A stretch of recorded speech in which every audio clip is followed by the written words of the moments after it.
Good evening. You're watching News X with me, YTA Co. This is a very special broadcast because protests across Northeast continue over the Citizenship Amendment Bill. Visuals continue to pour in of marches and demonstrations, specifically from Assam, where citizens believe that they will be most impacted by the bill, which states that people belonging to 6 faiths, so Hindus, Sikhs, Christians, Parsis, Buddhists, all of them enlisted in the bill, who have entered India on or before 31st December 2014 for having faced religious persecution in our 3 neighboring Islamic countries can apply for Indian citizenship. If the person can prove religious persecution, he or she will be granted citizenship by the government of India. Now, while this bill covers refugees from 3 nations, the people of the Northeast believe that it will significantly benefit the Bengali Hindus who continue to pour into the Northeast. The revised version of the bill has now exempted certain areas of the region because of this fear. But even though these provisions have calmed down some parts of the Northeast, the people of Assam are not satisfied. And these are young people who perhaps are not being able to contact their parents even, and it's a very difficult time. So let's continue to understand that perspective. I'm just going to step into a very short break. We continue this very important conversation on the other side. Welcome back. You're watching News X with me, YTA Co, where we continue to bring in those very crucial voices from the Northeast itself amid all of the political drama that's happening, that's unfolding in the national capital. We bring you the most important voices in this time. Let's shift our focus now to James. James joins us on the broadcast. James, now you are from Tripura. Yeah. Now, I've been mentioning that Assam has sort of become the epicenter and very little focus has been shared on Tripura. If you can share with us your problems. About my state, it is very painful feelings to express right now what is going on exactly in my state. Since from 5 to 6 days back, it has started the rally. Still now it is going on. And the only voice which we are demanding is to stop Citizenship Amendment Bill.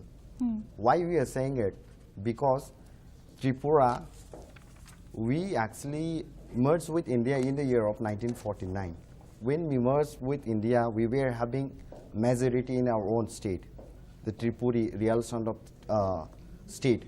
But after merging with India, within 2 years, say like in 1951, India had a census report where we drastically, within 2 years of this, within this couple of years, our populations reduced drastically to minorities and refugee. Since we all are knowing that India actually, due to partitions of India and this Pakistan, the place where it's Pakistan, from there many refugees and infiltrators, they actually come and sheltered in Tripura.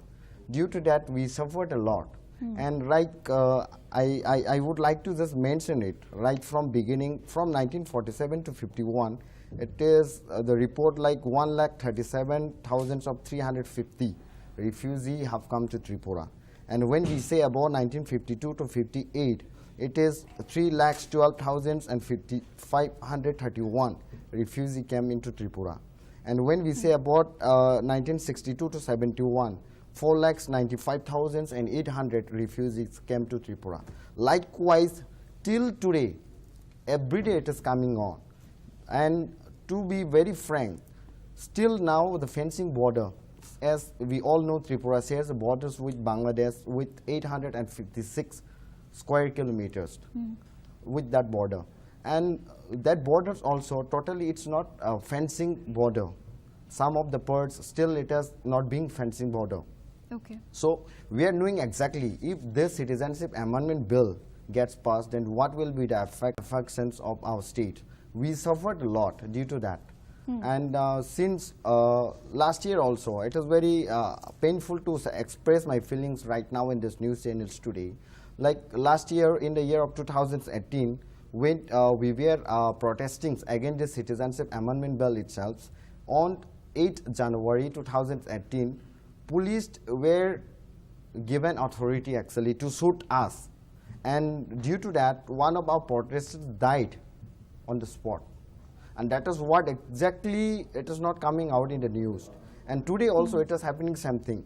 Just while coming here in news channels, I got a call from my dad saying that one of our protesters again died because of this rally and clashings and all that.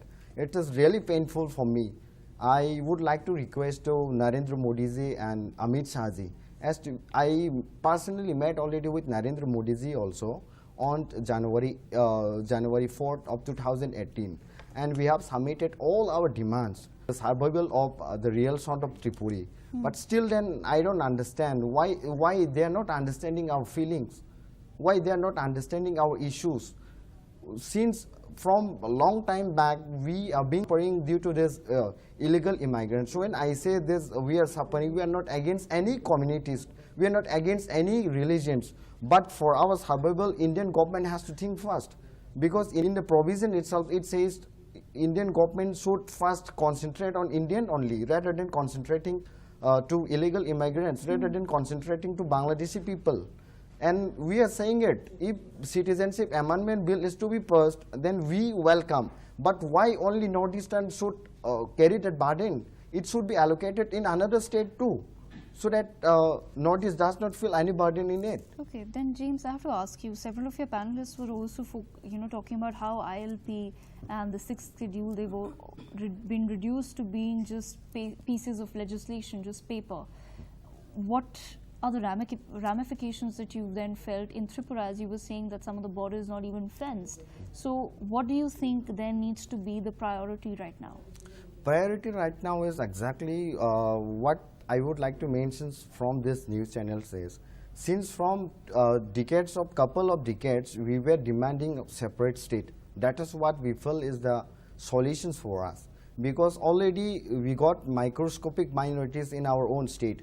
If we see the census report of 2010, it came report in 2011. We are having only 31% of populations, which we were having majority when we merged with India. Today, if you look at all these calculations, by next year, I am saying back again regarding this cap. If cap getting passed, then there are, let me be frank, 30 lakhs to 40 lakhs people still there who did not get citizenship. If they are getting this citizenship, then within next year, census report will be there, and in 2021, we will be like drastically reduced back again to 10 to 15%. And that is what all our rights will be snatched. And we are saying to Indian government, if you are ready to do that, then do give us elevations of our 6th schedule.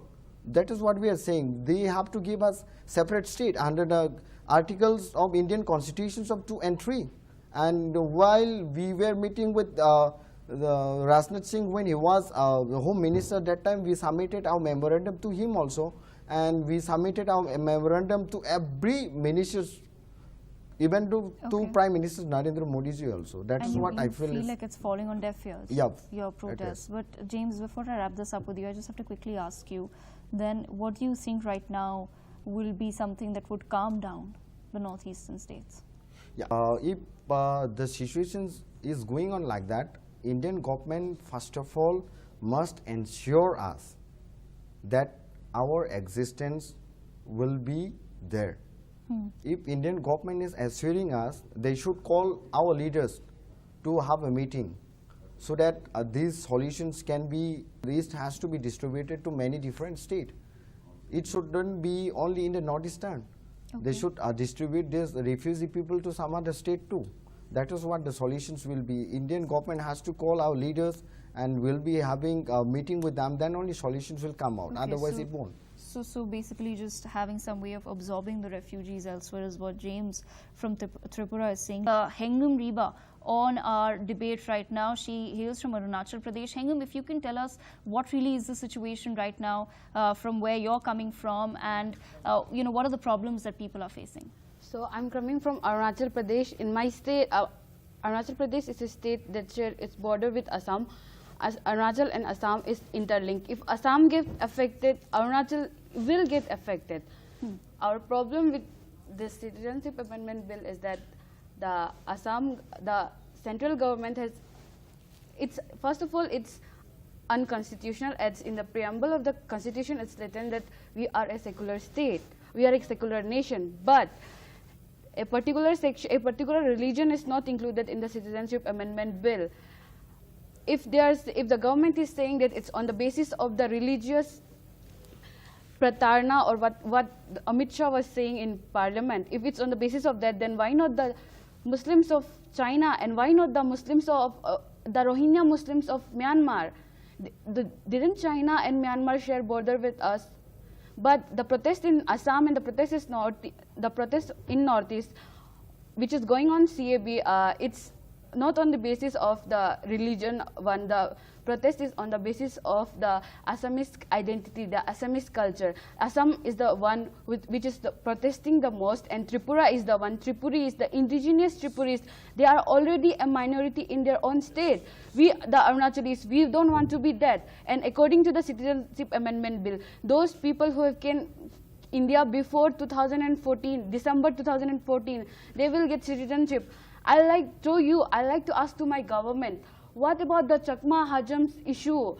The Supreme Court has given them Indian citizenship, but our Arunachali Student Union, our All Arunachal Pradesh Student Union, APSU, we have protested, and the bill was somehow not passed in my state.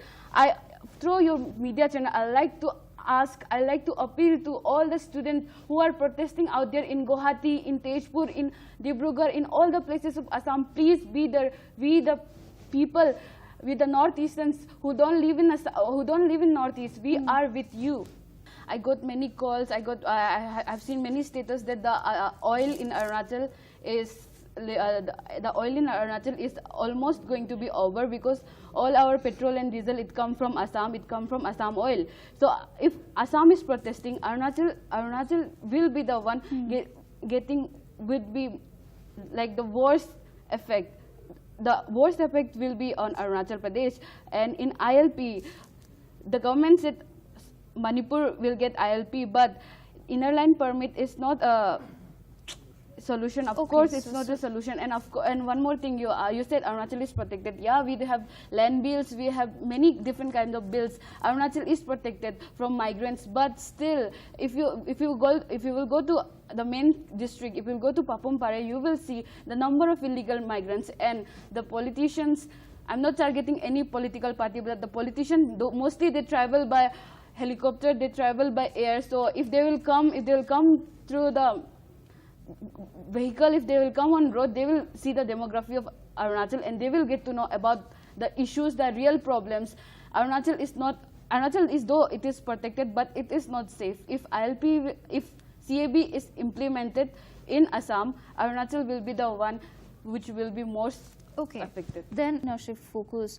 Zwali also joins us on the broadcast. She's from Mizoram. Zwali, what's the big problem that Mizoram is currently facing? So unlike the other northeast states, we see that Mizoram is also under the IPL. But we all know that the center is trying to pacify us with the IPL lollipop, ILP lollipop. So even though we have a very peaceful state, peaceful protests, peaceful agitations going on there, we, besides Arunachal, have a lot of influx of illegal immigrants, which we have been facing like all these years. We have been... Okay, Zwali, sorry, yeah. We've lost your audio connection. We'll just fix that in just a second. Let me then go to Suzanne. Suzanne Zerin also joins us on the broadcast. Suzanne, now you are from Assam, which has become sort of the epicenter of most of the protests, of what we're hearing about. What are the big problems? Because a lot of times we don't realize, like all of these young people from the Northeast are pointing out, we sit here and we just don't realize what the reality is and where their apprehensions are stemming from, which, like I've been saying over and over again, are well-founded concerns. Let me take this conversation to Zwali. Zwali, now you are from Mizoram. What is it like in your state right now? So unlike the other states, we see that in Mizoram we have a very peaceful protests, agitations, but that does not mean that we are enjoying or we're happy about it, and we sympathize and empathize with our other sisters and brothers of the Northeast, like Assam, where like my Arunachali friend has mentioned, that is the place where we get all our resources from. So in Mizoram, we see that we are being protected by the ILP, but in this case, we now see that ILP is like the lollipop that the ruling center has given us to pacify us in this situation, while keeping our other brothers and sisters in trouble. So the problem in Mizoram is the influx of immigrants who have come, illegal immigrants who have been included in the electoral polls. Even in the November 2018 Mizoram elections, we have faced such problems. So we now are scared that if anything like the implementation of CAP can happen, we don't know when the ILP will be revoked. So we're not only scared about the CAP, but then we know that ILP is nothing. It's not going to protect us. So we are also, like as a state, very worried about this. Let me now shift our focus to Sangye also joins us. He's from Sikkim. Sangye, I have to ask you then, what are the problems? I've been seeing that, you know, mostly in focus has been Assam and Tripura as far as these protests are concerned, but we don't understand that it is the whole of the Northeast that's suffering. So what are the problems that you're facing in Sikkim? First of all, like, thank you so much. Yeah, like, over the period of time, like, after the CAP has been discussed in both the houses, we have seen, you know, like, it has mostly to do with other northeastern states. And even in the debates, when Amit Shah ji was talking on the lines of CAP and its, you know, ramifications in Northeast, he didn't mention anything about Sikkim. And basically, like, how Sikkim is going to impact it is, basically he talks on like where CAP is not going to implement it is basically he talks about as the sixth schedule and inner line permit. But Sikkim does not have both of these provisions. Rather, we have Article 370F. Okay. And Article 370F, you know, if CAP is implemented in Sikkim, I think it could break the very essence of the article. And Article 370F protects all these special clauses which Indian Union had promised in 1975 when Sikkim merged with India.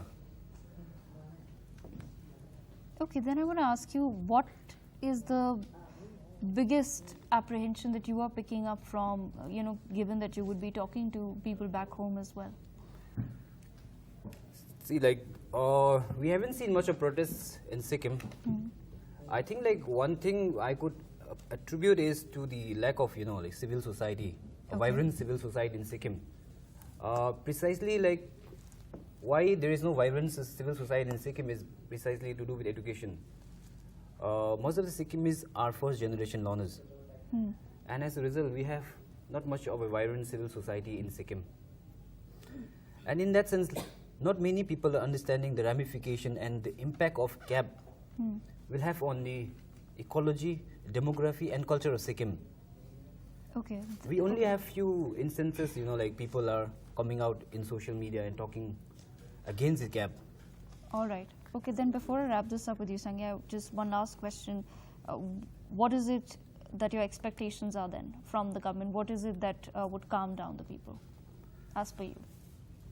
I think as far as, you know, like this is my personal opinion, I think like government should do away with CAP. I think that could, you know, bring about a peaceful sort of situation in the entire Northeast.